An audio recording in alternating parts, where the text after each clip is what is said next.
Estava a estudar para ser advogado, mas um sketch que enviou para as produções fictícias mudou-lhe o rumo da carreira. Acabou mesmo a escrever para Hermano José, a ser guionista do Contra-Informação e da Conversa da Treta. E entre a convivência com os melhores atores cómicos do país, foi aprendendo o jeito e passou também a subir a palco, primeiro no Levanta-te e Ri, depois em palcos como Cebola Mole, seguiu-se o teatro, a televisão, até o cinema. Já com muitos anos de comédia nas costas, Eduardo Madeira decide agora provar que é grande entre os assassinos. É o nome do novo espetáculo de stand-up comedy que vai levar para a estrada já a partir de março e quer mostrar que ainda tem a mira afinada para disparar piadas pelo país, partilhando histórias verídicas num registro confessional, pessoal e duro. Bem-vindo, Eduardo Madeira, muito obrigado. Obrigado eu pelo convite. Já tínhamos conversado uma vez a propósito de uns episódios sobre o Levanta-te e Ri, mas agora aqui temos tempo para falar de tudo. Humor à primeira vista.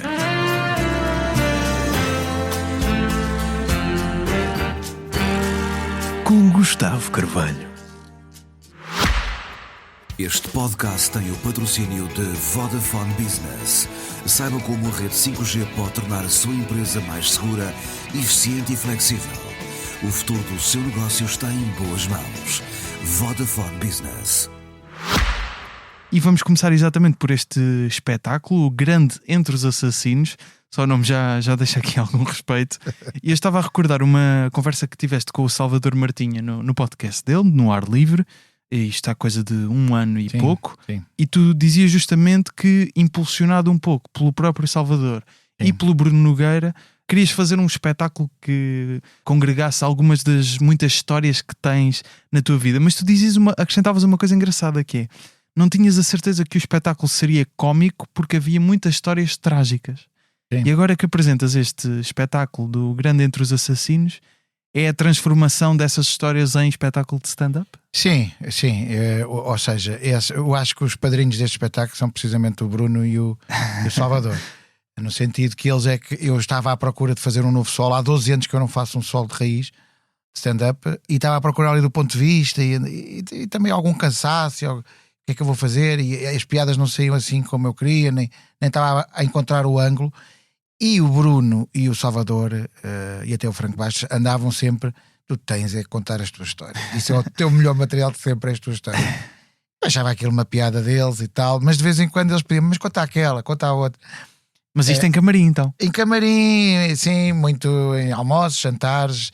Eles são tipo os maiores fãs dessas histórias. Até o momento em que eu decidi ok, então se calhar é a altura. Sabes porque é que é a altura? Porque estas histórias são às vezes tão graves, tão problemáticas, ou seja, podem ter uma repercussão tão forte que só com a minha idade é que eu acho que podem não me aniquilar. Podem não me aniquilar, não quer dizer que não aniquilem. Estás a perceber? Ou seja, são de facto... Eu vou falar de coisas muito complicadas. Vou tentar andar ali num limbo do que é onde é que um sítio onde se pode fazer humor com coisas muito difíceis que acontecem na nossa vida, mas também coisas muito engraçadas, e depois a perspectiva de um comediante sobre coisas difíceis e complicadas que nos acontecem. Vou falar da morte de um irmão, vou falar da morte de uma namorada, vou falar de problemas com justiça, problemas com a política, sexo, excesso, experiência gay, violência doméstica, tudo isso. Sim, e uma ligação improvável com assassinos. São alguns dos temas que estão só na sinopse. São alguns dos temas, mas há temas ainda, há muito mais coisas, como é óbvio. Sim. Mas como é que explicas a capacidade de atrair estas histórias para a tua vida? Que imã é este que tens? Eu não sei, sabes, eu acho que sempre eu lutei tive uma batalha interior sempre muito grande, travada comigo próprio, para ser uma pessoa normal. O que eu na verdade gostava era de ser uma pessoa normal. E eu visto-me de pessoa normal, eu pentei-me de pessoa normal. Às vezes não consigo, às vezes as pessoas percebem que este gajo não é normal, mas a minha batalha comigo própria foi sempre de parecer normal, no sentido de ser uma pessoa comum, não fazer coisas parvas, não fazer disparates, não me passar da cabeça e fazer uma coisa estranha. Foi uma batalha que eu tive, e eu acho que cheguei a uma idade em que já não me importo perder a batalha. Já não me importo perder a batalha. Eu se calhar sou isto, e eu se calhar a maior parte dos dias gosto de andar vestido normal, e coisa. Mas há dias em que eu me passo a cabeça e faço exatamente aquilo que me apetece. E não tenho que ter problemas com isso. Foi o que eu decidi agora. E este espetáculo é, se calhar, a consagração desse momento da minha vida. Estou-me a borrifar. Percebes? Até porque eu vou falar de pessoas que cruzaram a minha vida, muitas pessoas, muitas delas no meio artístico, como é óbvio. E tenho estado a ligar, já liguei para aí 80% das pessoas de quem vou falar. Tens uma lista e estás a Tenho uma lista e vou ligando e todas elas me disseram coisa. E alguns não vou ligar porque não quero. Estou-me a borrifar. Estou-me a borrifar. Percebes? Se me quiserem processar, ótimo. Ótimo. Eu até fiquei com uma pontinha de inveja da Joana Marques quando ela levou com o processo. Portanto, se calhar agora venham eles. Há pessoas que eu não quero ter autorização delas para dizer o que vou dizer, e há outras que eu quero ter autorização delas para dizer o que vou dizer. Não são coisas muito complicadas para essas pessoas. Não são coisas, se calhar, muito graves, comprometedoras, não é? Sim, mas se as pessoas se sentirem incomodadas, aqueles que eu respeito, aqueles que eu acho que vale a pena, vou dar um nome, coisa, mas deixa de ser o Paulo e passa a ser o Jorge. E acabou. Claro. Estás a perceber? Há outros que eu, se tiver que falar dos nomes, falo. Como é que têm sido esses telefonemas? Imagina agora que ias ligar a alguém, o que é que estás a dizer às pessoas? Olha, eu já liguei quase a toda a gente que eu queria ligar. Não liguei, por exemplo, ao Nuno Marco, que é uma pessoa que eu tenho que ligar também, mas já liguei à maior parte das pessoas de quem eu vou falar ou que estão envolvidas em histórias muito estranhas. Liguei ao João Quadros, porque eu fui sócio do João Quadros, não é? Eu, o João Quadros e o Henrique Dias tivemos os três uma empresa. Tinha tudo para correr bem. Spin Doctors, não é? Exatamente. Tinha tudo para correr bem. Eram três pessoas extremamente equilibradas e com um sentido empresarial brutal. Portanto, como calcula, foi assim um momento. Foi um falhanço épico a todos os níveis. Mas pronto, mas eu acho que a vida é feita disso, de grandes êxitos e de grandes falhanços. Faz tudo parte, percebes? Há pessoas que vivem muito obcecadas só com dar exemplos de sucesso e serem um... E outra coisa que me faz muita confusão é: tu és uma figura pública, tu tens que dar o exemplo. Não, porque eu não sou padre, nem sou político, nem ando a pregoar nada. Eu só estou a transmitir a minha arte. Eu não sou um modelo de virtudes. E vocês vão ver a quantidade de artistas que foram presos por se meterem em drogas e álcool e porcarias e chatices. Nós não somos modelos de virtudes. Os artistas não têm esse papel na sociedade. Ao contrário do... E no outro dia estava mal estacionado numa bomba de gasolina, mas dava para passar. E eu estava à espera da minha filha e pus ali num canto e veio um senhor e disse: você não devia ter aí o carro, porque você é uma figura pública, tem que dar o exemplo. Não vou dizer a minha resposta. Não vou dizer a minha resposta porque eu de facto tinha a limar o carro. Sim. E tirei o carro. Mas eu não tenho que dar exemplo a ninguém. Claro. Posso ter que dar exemplo como pessoa, como homem, mas não como artista. E até é mais interessante contar essas falhas, não é? Claro, sou humano. Exato. Sou humano, faço porcaria, Do faço que disparates. tentar parecer uma identidade superior, eu tenho não é? um porradão de defeitos, muitos defeitos. Tentei melhorar ao longo da vida muitas coisas, muitos aspectos, mas tenho muitos defeitos e faço muita asneira. Mas estavas a dizer, ligaste ao João Quadros. Conhecemos o temperamento do João Quadros. O João Quadros respondeu-me uma coisa que eu vou-te dizer o que é que o João Quadros respondeu. Já é ouro. É ouro. Eu digo-lhe: João, olha, vou fazer um espetáculo, pai, vou falar de ti, vou contar-me histórias e está lá o teu nome. E ele diz que não digas nada de positivo. Maravilha. Não, está descansado. Ele estás à vontade. Pronto, ficou assim. Por acaso também não vou dizer nada de negativo. São histórias que onde ele é um portador. Ele está também nessas histórias. Porque tivemos um passado comum. Sabes que o João Quadros tem uma importância na minha carreira, porque eu estava a estudar Direito, eu era colega do Henrique Dias, nós éramos amigos desde os 14 anos e tal, fizemos o liceu todos juntos e depois a universidade, não sei o quê. E estávamos nós na faculdade quando conhecemos o Quadros num jantar. E apanhámos todos uma bebedeira absolutamente antológica. E o Quadros foi nessa noite que o Quadros nos disse: vocês eram bons para escrever, não sei o quê. E depois começámos a escrever textos. Portanto, é o Quadros, é pela mão do João Quadros que eu vou parar as produções fictícias. Exatamente, aquela história de enviar o texto. Exatamente. É por ele também vir de um percurso que não o normal. Sim, eu creio que ele é de gestão, de empresas e coisas assim. Yeah. Eu estava-te a perguntar como é que és este imã de histórias, como é que atrás estas histórias. Eu não sei. É nesse registro de desvario que estavas a dizer de eu não sou uma pessoa normal. Opa, é quando assumes esse espaço. Eu tenho uma teoria, vale o que vale, é a minha teoria. Eu acho que as pessoas.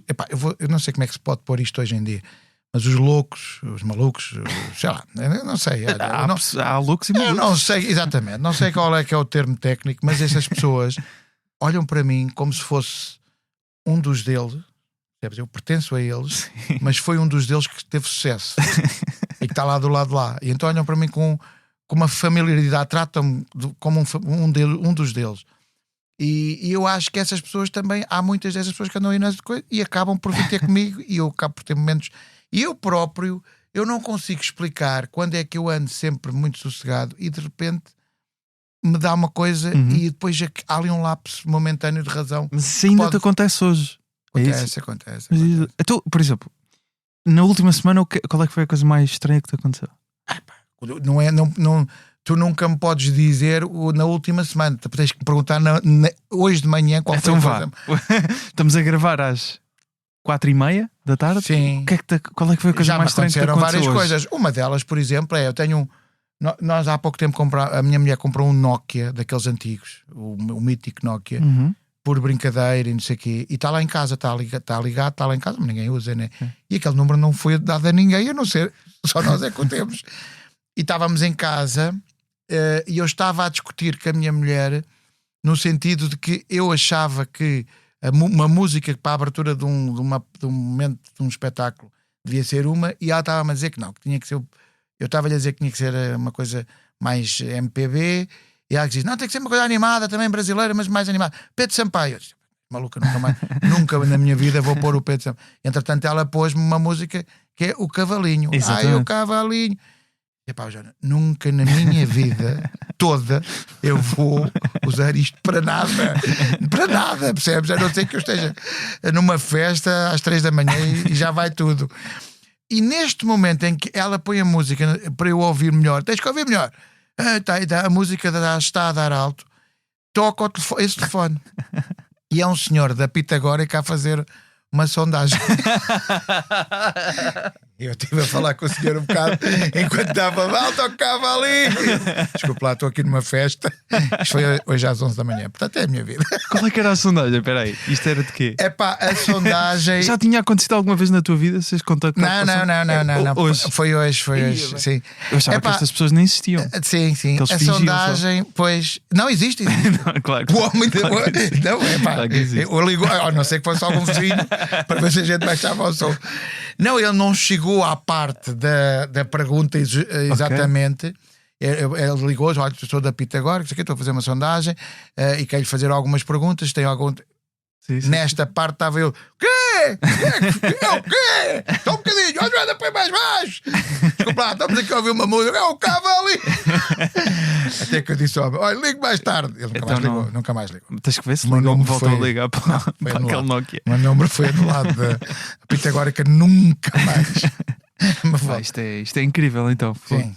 O espetáculo tem este nome muito estranho, grande entre os assassinos. Sim. Quantos assassinos é que achas que vão ver o espetáculo? Não sei, olha, não sei. Qual é a porcentagem de público? Pois, não sei, porque esta é de facto uma história que eu vou contar e que é uma história muito perturbante. São aquelas coisas que eu depois fico a pensar mais tempo e que me leva a tentar perceber o género de pessoas que gostam de mim, percebes? Do meu humor. E é isso que às vezes quando me vires muito pensativo à beira-mar, sentado num rochedo, tu pensas assim: lá está ele está a pensar quem é o público, quem é o público-alvo, quem são as pessoas, e isso tem a ver precisamente com uma história e também com uma reflexão. Portanto... Vou contar essa história, não posso contar lá aqui, claro. Será um spoiler. Na verdade eu tenho um monte de histórias que vão ficar de fora, montes de histórias, e há pouco tempo um amigo me dizia: vais contar aquela assim, não vou contar. E vais contar, não sei o quê. Não, mas também vou contar. Vais contar o quê? Pá? As melhores estão de fora. Não, as melhores para ti. Há muita coisa. Portanto, essa é uma das histórias que tem que ficar. Não é que seja a melhor, percebes? Mas é que resume uma certa inquietação que me vai cá dentro. Eu, por exemplo, nunca tive muita cena das depressões, nem dessas situações, percebes? Mas tenho muitos momentos, como qualquer comediante, como qualquer artista, se quiseres. Tenho muitos momentos em que nos sentimos cheios de dúvidas, destruídos em termos do que será que o que estás a fazer está certo? Será que se calhar a minha maneira de escapar a isso foi durante uns tempos, se calhar talvez o álcool tenha servido para abafar um bocado essa inquietação toda, talvez o mar, que eu mais tarde substituí pelo álcool, que é bastante mais saudável. Se não tiver o mar, se não tiver aviso vermelho, é mais saudável o mar do que o álcool. Caso contrário, então é melhor beber uns copos. Enfim, eu acho que essas inquietações, essas dúvidas... E agora este espetáculo pode servir como um substituto do mar também? Eu acho que este espetáculo é uma catarse, é um exercício de psicanálise, é dar às pessoas a conhecer o verdadeiro Eduardo, porque o Eduardo, lá está, o Eduardo criou uma persona em que, apesar de ser um comediante e não sei o que mais, tenta parecer uma pessoa normal. Porque eu lembro-me nos primeiros tempos das produções fictícias, as pessoas diziam, o teu humor é um bocado nonsense. Eu era conhecido como eu tinha um humor um bocado nonsense. E eu pensei, eu não vou conseguir chegar a lado nenhum se eu não conseguir uma coisa de compromisso, ou seja, eu não fizer um humor que não seja totalmente ao lado e totalmente nonsense, totalmente louco e desbragado. Meti-me dentro de uma espécie de eu quero ter uma carreira, quero escrever para televisão, quero fazer primeiro escrever, não é? Que era o que eu achava que ia ser o meu futuro. E depois os Cebola Mole nascem precisamente, percebes? Os Cebola Mole acabam por ser o escape da loucura, percebes?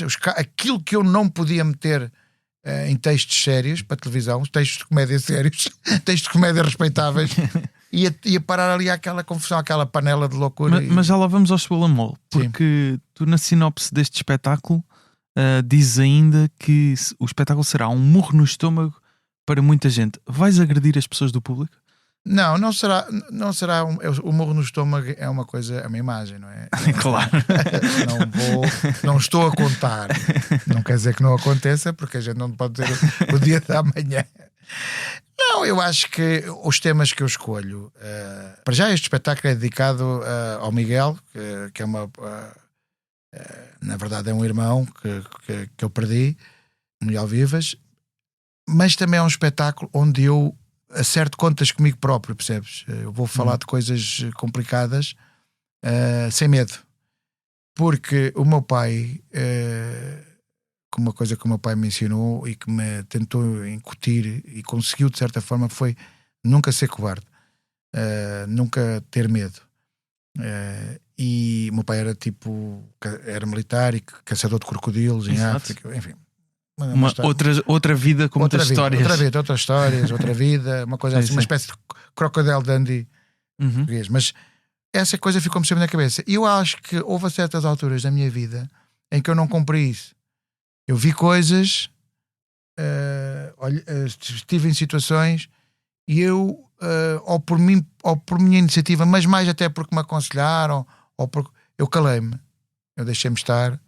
Eu não levantei ondas, que é uma coisa muito portuguesa. Já está calado, não arranjo problemas. Não se mete a colher. Não vale a pena. E eu senti muito mal com isso. Senti-me um cobarde. Ou seja, terei um bocado a ensinamento do meu pai, percebes? E isto depois, é a libertação, voltar depois, mais à frente, eu pensei, não vai voltar a acontecer. E neste espetáculo não só não acontece, como é precisamente o grito do Ipiranga, se quiseres assim, em que eu falo abertamente de tudo, percebes? Desde coisas da política, por exemplo, coisas que eu nunca falei muito abertamente, tudo, vou falar de tudo. A primeira pergunta, quando eu começava este podcast, eu dizia que tu inicialmente achavas que o espetáculo ia ser mais trágico do que cómico. Qual é que é o balanço neste momento? É mais cómico do que trágico? Olha, ou ainda assim há muita tragédia? Eu acho que há muito mais comédia, porque eu não consigo. A parte trágica é que eu não consigo fugir à comédia. E quando eu vejo as pessoas a rir, apesar do que estamos a falar ser um bocado forte, eu penso assim, é uma coisa quase de destino. Ou seja, eu estou a dizer às pessoas uma coisa grave e à primeira aberta que eles têm, em que eu digo qualquer coisa ligeiramente mais positiva, eles e eu percebo, eles estavam à espera desta parte para poderem fazer o escape.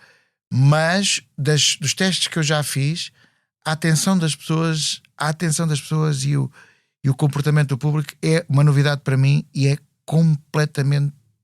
deixa-me completamente atónito, porque as pessoas, seja nas partes mais difíceis, seja nas partes para rir, estão com uma atenção ao que eu estou a dizer que eu acho que nunca tinha sentido. Estão completamente vidradas, não conseguem tirar a cara de mim. E eu penso assim, eu devo estar a dizer mesmo coisas muito, muito fortes, porque as pessoas vê-se não saem da sala, não saem dali, não saem de mim.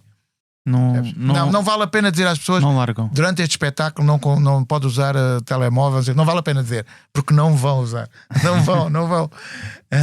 Estás a ver? Tenho essa noção. E nunca tinhas sentido isso num espetáculo ao vivo? Se calhar também nunca. Eu também, o que eu fiz ao vivo, os espetáculos que eu fiz, os milhares de espetáculos que eu fiz ao vivo, na verdade também é uma persona, não é? É qualquer coisa entre. É o Eduardo Madeira meio chanfrada e faz umas malqueiras e diz coisas, porque eu fico completamente inebriado para aquele riso, toda a gente à gargalhada e ter uma sala completamente nas mãos. Isso é uma coisa que os comediantes adoram isso. Claro. Eu acho que agora, se calhar já depois de ter tido isso muitas vezes, eu agora não preciso só disso, eu preciso que haja. O ideal para mim era eu poder olhar todas as pessoas da sala nos olhos e elas olharem-me a mim. Isso era o ideal. Mais intimista, portanto. Uma coisa que fosse mesmo, que estabelecesse mesmo uma ligação com as pessoas fora do normal. Porque é uma coisa que eu só podia fazer agora, percebes? Uhum. Eu acho que só podia fazer agora se calhar há pessoas que fazem mais cedo, há pessoas que fazem mais tarde. Eu agora achei que era o momento, para a grande alegria do Bruno e do Salvador. Eles foram ver os testes? Não foram, eles conhecem algumas das histórias, são daquelas pessoas que perguntam, vai entrar não sei o quê, vais falar não sei o quê. Mas ainda não viram, mas eu tenho quase a certeza que eles vão estar lá na primeira fila. Tiveste alguma nega dessas pessoas a quem ligaste? A dizer não? Não, até agora não. Até agora não. Até agora é tudo pacífico. Até agora é tudo pacífico. Tive pessoas que me perguntaram, mas o que é que vais contar? E tu tiveste contar. Tens 10 minutos agora para contar estas. O que é que vais contar comigo? O que aconteceu comigo? Até porque há pessoas que já não se lembram de tudo o que aconteceu. Mas tu tinhas mencionado que nem querias saber se te processassem. Há esse risco? Sentes esse risco? Eu acho que sim. Eu acho que há pessoas que se podem sentir extremamente incomodadas. Foste falar com advogados? Ou... Não fui falar com advogados. Não fui falar com advogados nenhum. Não queres saber? Não quer saber, simplesmente não quer saber. Como é óbvio, essas pessoas não vão ver o espetáculo, nem nunca iriam ver o espetáculo, mas vai estar alguém que lhe vai fazer o favor de contar logo a seguir. Não me interessa, cheguei a uma idade que não me interessa para nada. Eu tenho que falar, eu tenho que dizer, esta pessoa fez isto, aquela pessoa fez aquilo, aquela pessoa, quando eu lhe perguntei, respondeu desta forma, e naquele dia estávamos os dois e ela disse isto, e eu só tenho que dizer a verdade, sabes? Histórias são verídicas. Eu só tenho que dizer a verdade. Ou seja, a história... Ninguém pode dizer tipo, então agora diz lá, isso é mentira. Não é mentira. Não é mesmo. Tu foste sempre fazendo espetáculos ao longo dos últimos anos. Obviamente conhecemos-te mais nos últimos tempos de televisão, rádio. Sim. Este é o primeiro solo em 12 anos, como já tinhas dito. Eu não fiz muitos solos, sabes? Eu fiz 3. Este é o terceiro solo. Sim. Eu fiz fui acrescentando coisas, espetáculos. E ou seja, foste mantendo um espetáculo e agora de repente de raiz, agora vamos do zero. O primeiro, este é de raiz. Exatamente. Não há aqui nada que eu tenha. Tu já tens andado a testar, fizeste algumas noites no Maxime, disseste que o público estava muito agarrado à história, mas como é que foi 12 anos depois? Criar um espetáculo de novo, escrever, ainda por cima tendo um registro tão diferente. O que é que sentiste? Um bocado aquela chama dos tempos das produções fictícias, eu acho por exemplo? Que sim, eu acho que houve aqui uma adrenalina quase iniciática, uma adrenalina dos primeiros tempos, até por sair completamente da minha zona de conforto e por ir falar das coisas que vou falar.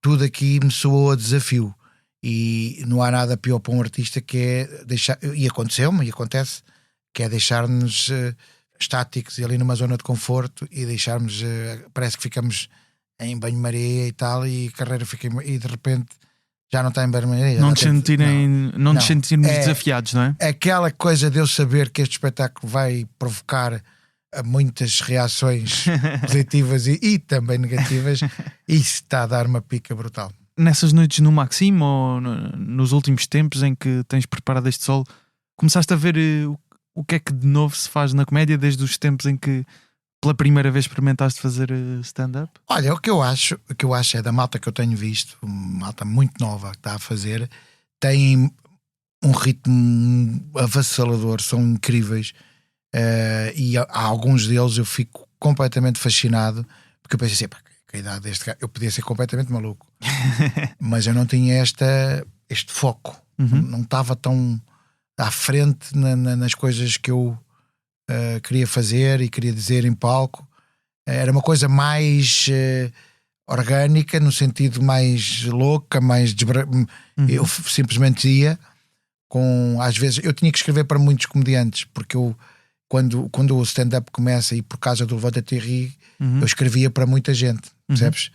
Que o Levanta Terri foi esse o desafio que me puseram, e então eu escrevia primeiro para os outros todos, e depois para mim ficava, já não havia mais nada para escrever.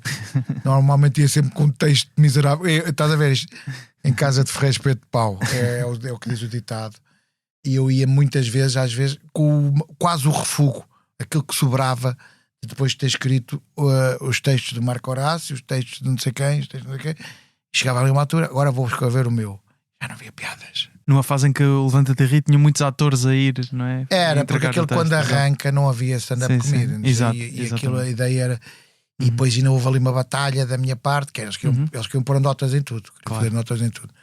Eu disse, mas isso não é stand-up comedy e tal. E então, e como tínhamos uma pessoa, um contador de notas que era, na verdade, uma bomba, era um gajo fora de série, que era o Rocha, e que utiliza o vernáculo pela primeira vez em televisão de uma forma explosiva, aquilo, gosto ou não se gosta, aquilo levava tudo à frente. Claro. Ainda leva? Ainda leva. O que é que eu tentei? Tentei que o resto do programa fosse para o registro do stand-up comedy, que era uma coisa que eu já tinha visto lá fora, e que já havia. Eu lembro-me de ter a VHS do Raw do Eddie Murphy, e aquilo era uma relíquia para nós, era tipo a primeira cena que a gente pôs num vídeo para ver. Uau, há um gajo que vai para o palco dizer piadas sozinho. Mas tipo, o que encontras então nos humoristas atualmente é já um nível... Mais foco, mais ritmo. Eles já vão para cima do palco. À frente, não é? Estão mais à frente, eu acho que sim. Alguém que se tenha destacado daqueles que tenhas visto? Eu tenho visto malta muito boa, muito boa. Depois vou ter nomes e depois os outros ficam danados. Mas tenho estado com malta que eu gosto muito. Sim. O Mário Falcão, por exemplo, eu gostei muito de ver. Sei lá, o João Maria, tenho feito umas noites na SMUP feitas por João Maria. Eu acho que ele começou com muito medo e agora está-se a tornar um caso sério. Tem muitas miúdas, até aparecido muitas mulheres finalmente, sem medo, muito giras, percebes? Muito desenvoltas. Eu acho que as mulheres estão a dominar isto. Em 10 anos a comédia será completamente das mulheres. Se formos a ver, eu já estarei reformado no Havana. Estamos a ver em termos de bilhetes vendidos, a Mariana tudo. Cabral e a Joana Marques, acho que... eu acho que elas arrebentaram com tudo e ainda bem. Pelo menos no top de 3, 5 claro. Já deviam estar há muito tempo. com bilhetes mais vendidos, ou seja, coisas factuais, não é? Sim. Mas é normal, sim, quer claro, dizer, claro. Normal, quer dizer, já fazia todo o sentido há muito tempo. E finalmente apareceram e foi explosiva. Claro. E a reação do público foi essa, nós queremos ver. Pessoas como tem que ter piada. Claro. O problema da comédia é que a comédia tem que ter piada. É o grande problema. Tu em entrevista à Sábado em 2024 dizias que o chip do perigo está desligado no teu cérebro. Sim. Estavas-te a referir a não sentir ansiedade antes de entrar em palco. Não. Desde o início. Isto ainda é assim? Ainda é assim. Não tens. Nestas noites foste testar texto pela primeira vez de histórias que nunca tinhas contado e de repente zero? Verdade. Sabes o que é que eu te digo? O contrário de tudo. É o contrário de tudo. Sabes aquele gajo nos filmes que vai cortar o fio para desligar a bomba que vai destruir o mundo. Sim. E há um fio vermelho e há um verde. Tem que ir lá um gajo que tenha os nervos de aço para cortar o fio. Eu sou esse gajo. Eu era o gajo ideal para ir. Vai lá salvar o mundo. Se não salvasse, também ninguém me ia acusar de nada. Se salvasse, ficava muito bem visto. Mas tudo bem, eu podia até ir com a máscara, mas eu ia lá. Não sei, acho que não nasci com o avisador de perigo. Isso é grave. É grave porque me leva também a situações muito complicadas. Claro. Leva-me às vezes a estar em situações em que, então, como é que tu chegaste aqui? Simplesmente não me importa. E isso acontece à boca de cena em qualquer um dos meus espetáculos. O pessoal tipo, vais ter que entrar agora. Eu estou a conversar com alguém sobre qualquer coisa. E o gajo, espera só um bocadinho. Não sei o quê. E fico a contar a história até ao fim e depois entro. E a pessoa que está a olhar diz assim: este gajo é completamente chafrado.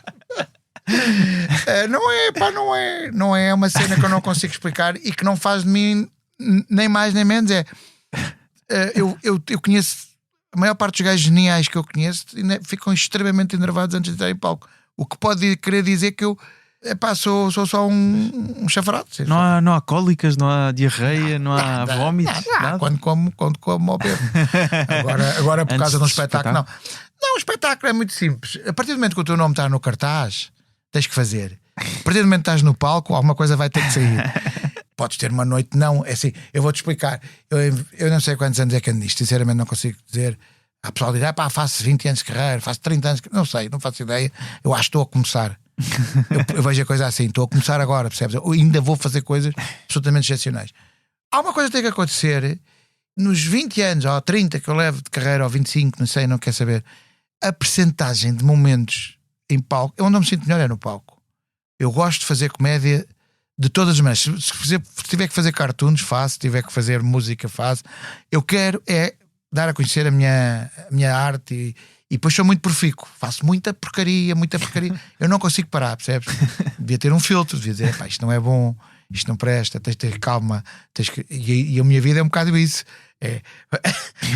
Muitas más opções e algumas boas também, senão já tinha desaparecido, já não me aguentava.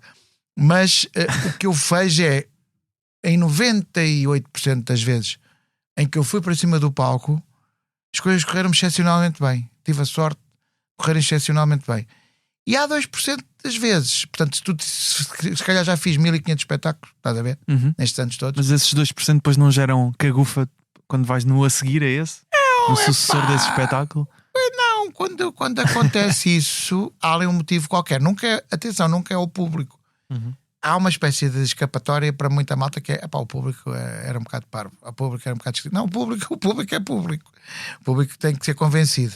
Agora, pode haver ali circunstâncias, o som está mau, claro. Coisa não sei o quê, as pessoas estavam distraídas com isto ou com aquilo. Pode haver uma coisa qualquer extemporânea que te leva a não correr tão bem como é normal. E eu normalmente faço isso. Se eu fizesse um espetáculo, corresse muito mal, e depois continuasse igual, no outro a seguir corresse muito mal, e depois no outro a seguir corresse muito mal, se calhar aí apesar de não ter o avisador do perigo, eu dizia, não era o avisador do perigo, era o avisador. Alguma coisa não estás a fazer bem, meu. Vai lá pensar melhor nisto. Há alguma perspicácia, não é? Exato, aí é só saber ler também não sou parvo, não é? Claro. Mas estavas a dizer que achas que há muita coisa má que fizeste? O quê, nomeadamente? O que é que achas que é? O que é que achas que é a pior coisa que já fizeste? Eu faço coisas. Às vezes faço coisas. Eu já olhei para. Aliás, eu até olho para coisas que eu já não me lembrava que tinha feito. Sim. E sim, então é o pior de tudo, porque é uma noção. É a noção de que o teu cérebro já apagou completamente. E às vezes tu estou a olhar e estou a dizer: ei, pá, isto era tão mau. Isto era mesmo. Eu acho que, por exemplo, as primeiras vezes que eu apareço a fazer stand-up comedy, aquilo era miserável, era abaixo de cão. Era uma coisa. E depois também há uma altura em que Mas aí também havia uma justificação do tempo, não é? Ou seja, estava toda a gente a começar, não é? Estava toda a gente a começar. Sim, na verdade é verdade. Também é verdade essa. E éramos todos muito mais fracos. Ou seja, eu acho que é aqui em termos de coisas que correm mal, é às vezes aquelas que fazemos e achamos que estamos a fazer uma coisa boa. Pois. Ali há uma justificação do tempo, não é? Pois, mas há muita coisa há muitas más opções na minha vida e houve muito disparate. Fiz muita. Sabes qual é que eu acho? Eu acho que a minha sorte é que também fiz coisas muito boas. Claro. E as pessoas podem dizer: mas o gajo, espera aí, o gajo está a fazer isto, mas este gajo também é o gajo que fez aquilo. E as pessoas conseguem fazer essa distinção. Eu, por exemplo, eu sinto, quando eu fiz esse contrato com a TVI e que fui para a TVI, nunca tinha trabalhado na TVI, era o único canal que eu nunca tinha trabalhado. Eu achava que não tinha o ADN da TVI, mas pronto, Money Talks, não é? Isto foi mais ou menos recente até. Olha, eu tinha acabado de fazer o Patrulha da Noite, na RTP? sim, 2 temporadas e 2 especiais, e estava a fechar outro programa com a RTP. Tinha ganho um prémio, o 3º prémio de melhor ator de comédia com esse programa, o 3º da minha carreira. E estava numa fase muito boa, só que estávamos ali no Covid. Estávamos ali no Covid, sabes? Estávamos em casa e tal. E eu recebo, tipo no Natal, estava a fechar o programa com a RTP, não estava fechado. E recebo uma chamada da TVI, na altura a Cristina Ferreira era a diretora, que me diz: eu quero que venhas para aqui, não sei o quê, tens que vir. Eu disse: não posso, eu vou fazer agora um programa, não sei o quê. Então, mas e se eu te der X? Eu, não, tenho um programa e agora vou. Estamos mesmo a fechar, olha, agradeço imenso. E se eu te der Y? Não, o programa. E se eu te der. Dou-te uma resposta. Deixa-me pensar em. Está bem, então pensa, liga-me. Money Talks. Claro. Mas isto é a conclusão de que eu fui. E aquilo até me correu bem, no sentido que eu tinha muita liberdade e fazia bonecos, era muito fácil para mim fazer aquilo, porque eu preparei-me para aquilo a vida toda, fazer personagens, e escrever e usar o improviso, que é uma coisa que eu também gosto. Portanto, eu cheguei lá, aquilo era muito simples, era quase como respirar. Mas o meu público zangou-se comigo, muito, muito, muito. Senti o público mais Eduardo Madeira, os fãs. Os assassinos? Os assassinos, aqueles que tinham a t-shirt a dizer sou assassino e fã do Eduardo Madeira. Esses zangaram-se muito comigo. Levei muita porrada dos fãs da Patrulha da Noite e dos fãs do Eduardo Madeira. Mas o que é que acontece? Isto, vou dizer em termos de redes sociais. Fui para a TVI, estive lá há 3 anos. Houve umas coisas engraçadas, outras coisas. Por exemplo, houve coisas que eu fiz na TVI, absolutamente execráveis, para lá de mau, nem sequer gosto de falar dessa parte. Foi tipo o bater no fundo. Mas também houve coisas giras, houve coisas muito giras. Quando estive com a Cristina, eu diverti-me imenso com ela. Ela deu-me uma liberdade total. Ela disse: confio totalmente em ti, faz o que tu quiseres, só precisas dizer o que é que precisas. Eu disse: preciso disto, daquilo. Está bem, é o que tu quiseres, faz. Isto para um comediante é tipo, é confiança total. Claro. Nem sequer olhava para textos, nem sequer olhava para nada, era o que eu queria fazer. Pronto, e nessa parte foi muito boa. Mas eu, nas redes sociais, juntei. Desapareceram 20 mil pessoas, 20 mil seguidores, a partir do momento que sabiam que eu ia para lá. Mas depois ganhei 100 mil, ou 120 mil. Mas não eram os fãs. Do Eduardo Madeira. Aquele fã que dá a vida por ti, aquele fã que te vai ver sempre. Tu até podes ir para o palco, regares-te com gasolina e deitares um fósforo a ti próprio, que as pessoas pagam o bilhete para ir ver. Se ele vai simular pelo fogo, eu estarei lá a ver, na primeira fila.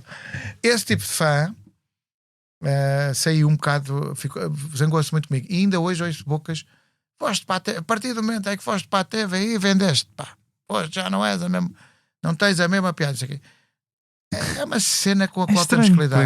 É um bocado o clubismo também de jogar no Sporting e depois no Benfica. É um bocado um clubismo. Eu acho que as pessoas levaram aquilo um bocado como um clubismo. Sendo que uma pessoa é um profissional e trabalha para... eu tinha que pagar contas. Exatamente. E tinha coisas, claro. E a vida é assim. Exatamente. Faz parte.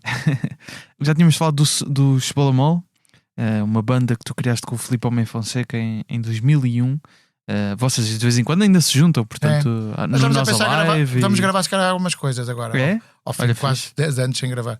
A febre que aconteceu ali no início do grupo levou-vos estava a ler, cerca de 150 concertos, pouco mais de um ano, penso, para um ano, um dos quais na Queima das Fitas do Porto, 2002, com 60 mil pessoas. Sim. Nesse dia, portanto, eram os cabeças de cartaz. Por palavras tuas, foi aí depois desse concerto que decidiram fechar a loja, acabar com, no fundo, acabar a banda. Sim, Eu, pá. em 2002, tinha 4 anos. Portanto, eu não me lembro, eu não tenho memória E eu disto. mentalmente também tinha 4 anos. Não te preocupes. Não te preocupes.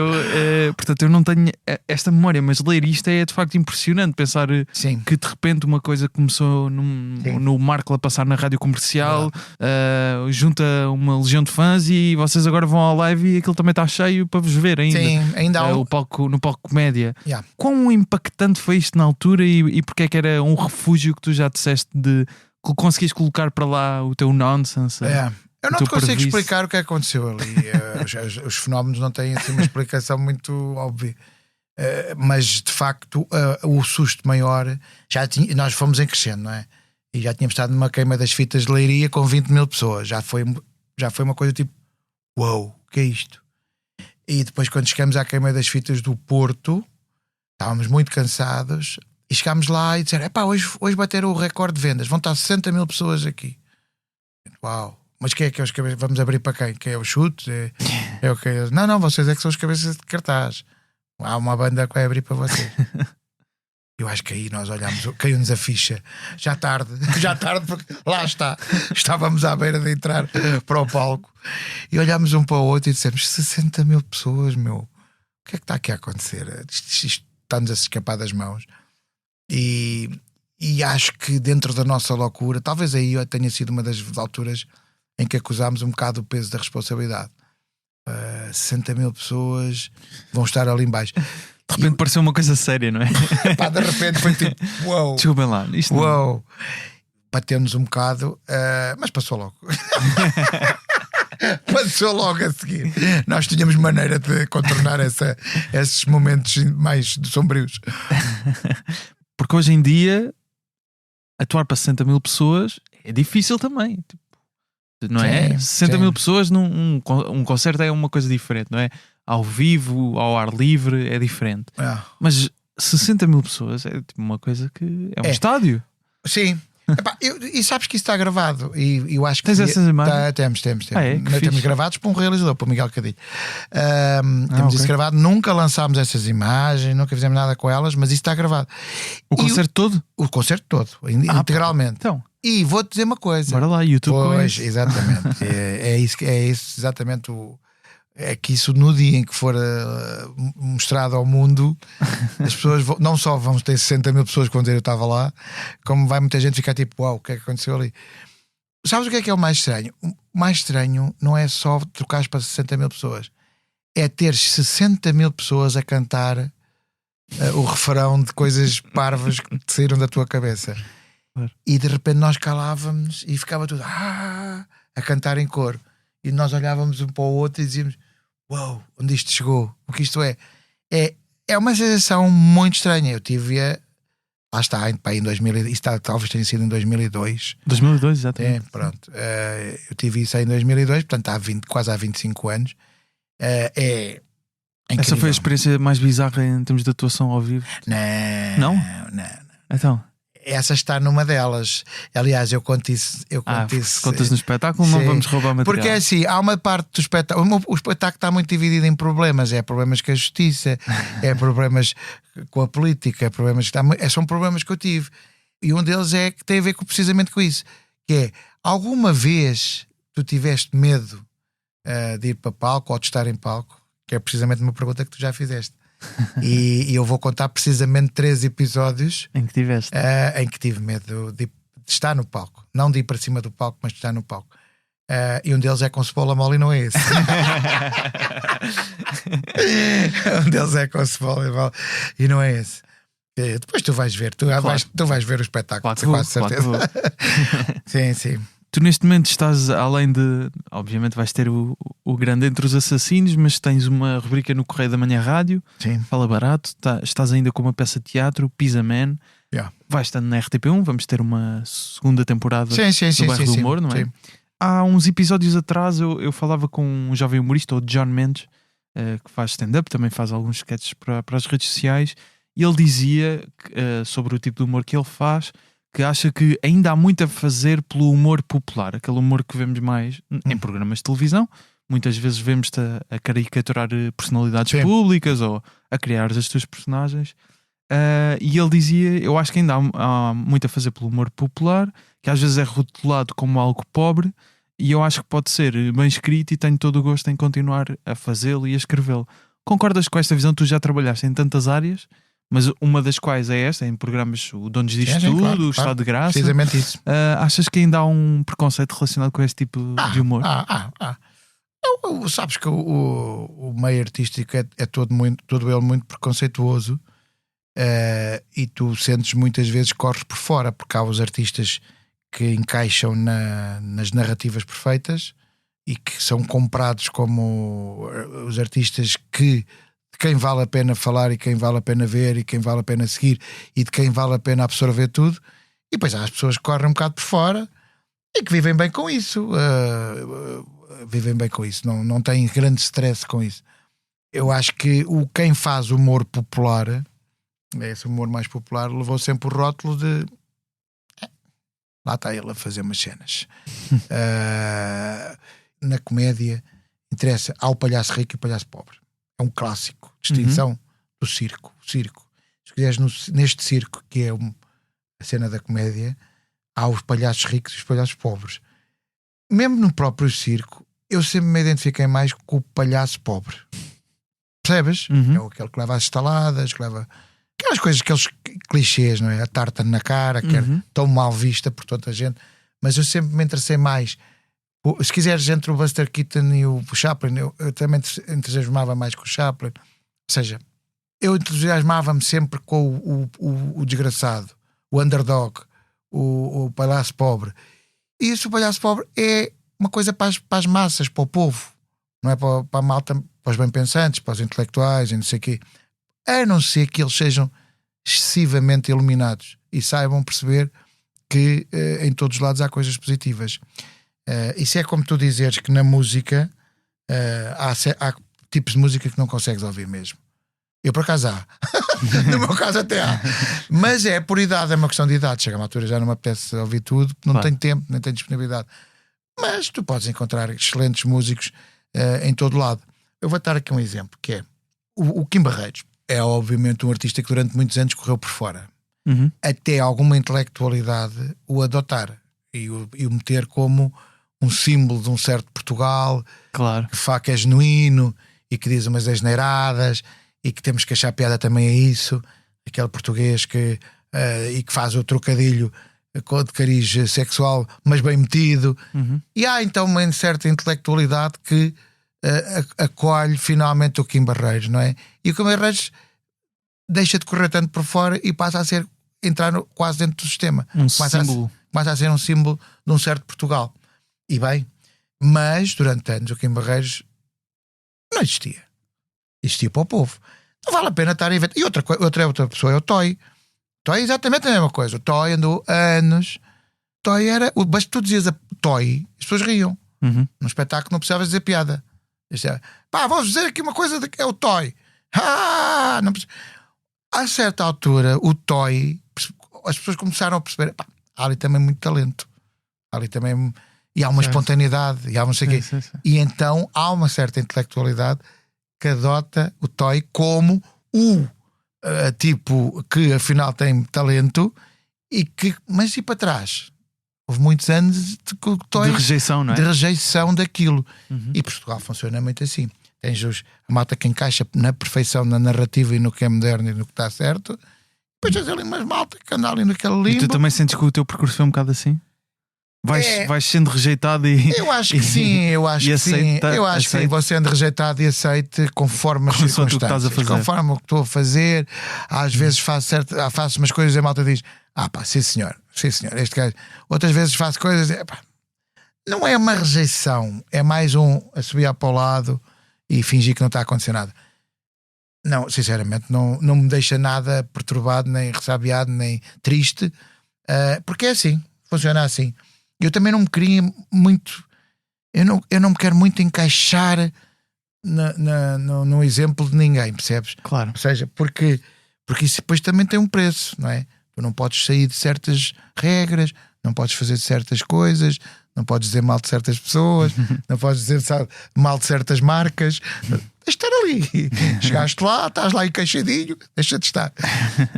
Enquanto que se tu fores um bocado livre e fores um bocado de coisa, podes gozar com tudo, podes brincar com tudo, desde que te apeteça. Muito bem, e para terminar, o que é que nos trouxeste? Que beat nos trouxeste? Olha, eu trouxe um bocadinho do Ricky Gervais, do Mortalidade, deste Mortality. Eu gostei muito deste espetáculo, foi talvez o espetáculo que eu gostei mais dele ultimamente. E há muita coisa boa no espetáculo. O que eu gosto dele é a forma desassombrada como fala sobre certos temas. Tenho acompanhado o percurso dele. Há coisas, lá está, há coisas dele que eu gosto menos. Tenho que assumir que gosto menos. Às vezes alguma moralidade. Há coisas que eu não que ele já fez, que eu não sou particularmente fã. Mas há coisas as coisas que ele fez boas superam largamente as coisas que fez menos boas. E neste caso é um beat em que ele pergunta ao público se devia ter contado a piada nos Golden Globes, não é? Porque isso é uma dúvida que muitas vezes eu também tenho. Será que eu fiz bem ter feito? Para nós temos aquela coisa do abismo, não é? O comediante tem a cena do abismo e eu. Sim, será que fiz bem em dizer isto? Sim. Será tipo bem. Eu lembro-me de uma vez estar. Vou dizer quanto era aqui isto, que estava num espetáculo e estava o Montes, que é o genro do Cavaco Silva, que foi diretor de rádios e. Sim, foi diretor de rádios. Música no coração. Sim, exatamente. Portanto, era uma pessoa, de festivais era uma de pessoa música. influente no meio artístico. Exatamente. E eu estava à frente, ele estava à minha frente. E eu pensei, eu tinha uma piada brutal, muito engraçada, sobre o Cavaco Silva. E eu olhei, eu pensei assim: se calhar posso ter outras piadas e esta aqui não. Mas nós temos aquela coisa diz. Já não. E a piada saiu-me e a sala vai abaixo. E eu vi na cara dele: nunca mais vou trabalhar com esta pessoa em nada. E nunca mais trabalhei. Mas pronto, foi o bem que soube pelo mal que fez. Queres contar a piada? Eu já não me lembro bem o contexto da piada, mas tinha a ver. Tem um contexto, e assim, certo, fora do contexto, não mas tinha a ver com o facto de ele usar dentadura e já não ir para novo, esquecer de pôr o corega e daí falar. Demorar muito tempo a arrancar enfim, era uma piada que tinha a ver com isso. Já não me lembro exatamente como é que era a piada. Sei que aquilo foi estrondoso, a sala veio abaixo. Isso foi que no evento? Ou no... Foi num evento, eu creio que foi no Pavilhão Atlântico. Foi um evento, já não sei do que, e estavam muitas pessoas tudo o que seria normal e aconselhável era não ir para esses temas. E eu fiz isso e houve alguém depois que me disse: olha, nunca mais trabalhas com o gerro do Cavaco. E assim foi. Achas que tu vais arrepender de alguma piada que vais contar no Grande Entre os Assassinos? Vou me arrepender. Olha, na verdade eu vou ter que correr esse risco, porque eu já não, o comboio já está em andamento, percebes? Eu já não vou conseguir voltar para trás. Portanto, aquilo que eu vou dizer, mais importante daquilo que eu vou dizer, é que eu tenho que ser genuíno na entrega. Ou seja, eu vou ter que dar como sempre fiz, e é isso que às vezes nos pode trair em termos artísticos, é essa gente deixar de entregar a coisa com garra e com o máximo de verdade. Eu quero ter ali toda a verdade, percebes? Vai começar a digressão 28 de março no cartaz. Sim. É a estreia, e vais ainda a Covilhã, Braga, Leiria, Peso da Régua, Coimbra, Porto, Águeda, Lisboa, 29 de junho no Tivoli. Sim, é capaz de haver mais uma data ou outra anunciada. Exatamente, entretanto, estejam atentos às redes sociais do Eduardo. E estou também com o Pizza Man, isso no auditório do Tagus Park. Uma peça muito fixe, muito cómica, light entertainment, como se costuma dizer, mas muito divertida, e que tem estado a correr muitíssimo bem. E é de quinta a domingo. Pronto. É outra coisa que eu também gosto de fazer, que é... Claro. Ser ator de comédia é uma coisa que lá está, que eu faço, é como respirar quase. Eduardo, muito obrigado por teres vindo ao Humor à Primeira Vista. Obrigado, eu. Vamos terminar com o beat do Ricky Gervais. Até lá, o Eduardo está no Instagram em eduardo.madeira8, o Humor à Primeira Vista em humoraprimeira-vista.podcast, com excertos em vídeo do episódio. As fotografias do episódio são de Matilde Fieschi, a fotografia de capa é de José Fernandes, com design do Tiago Pereira Santos. Um agradecimento especial ao Tiago Filipe pela voz do genérico e ao Rui Mirama pela ajuda. A coordenação é de Joana Beleza e a direção de João Vieira Pereira. Eu sou o Gustavo Carvalho, estou no Instagram e TikTok em Gustavo Rito Carvalho. Quinzenalmente, à sexta-feira, escrevo sobre o que se anda a passar no mundo da comédia na newsletter Humor à Primeira Vista. I got the chance to introduce Jason Momoa. Do you know who Jason Momoa is? Yeah, right? So I thought the meta joke would be to show my hypocrisy and my cowardice. Like, I'm okay to slag off actors, who's scared of actors, but when it comes to a big dude, right, I'm not so brave. So I was going to go, I've got nothing bad to say about our next presenter, because he's got a cock like a baby's arm. Right? And I told my mate I was going to do that, and my mate went, do you think people think that's racist? I went, why is it racist? He went, well, because he's a person of colour. And I went, no, but it's nothing to do with that. It's to do with the fact that he's so big that he'd probably have a cock like a baby's arm, right? So I didn't do it, and I had a great follow-up as well. I'll tell you the whole thing. This is the whole thing. This is what I was going to do, right? Right. I'll go out and go, I've got nothing bad to say about our next presenter, because he's got a cock like a baby's arm. Unlike Peter Dinklage, who's got an arm like a baby's cock.